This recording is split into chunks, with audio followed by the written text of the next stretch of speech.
Hey, it's Carlos Evans. I'm out previewing property number 2. Just got finished here. One of the things that I wanted to point out here is that this particular property just went on the market. It's 4 bedrooms, 2.5 bathrooms. However, it is on a very busy street. So I'm going to swing this around here so you can see.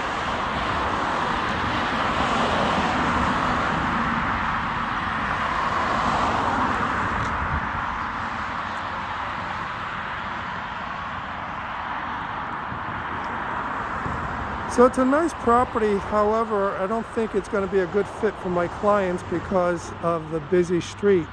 One of the things that I did notice too, that this particular property had a very strong gas odor inside the house. I'm actually going to give the listing agent a call so they can be aware of the issue. It looks like they have an open house scheduled on Sunday.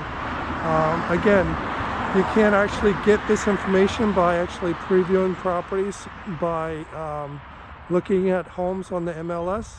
You actually got to come out and take a look at it, see the neighborhood, and look at some of the features of the property.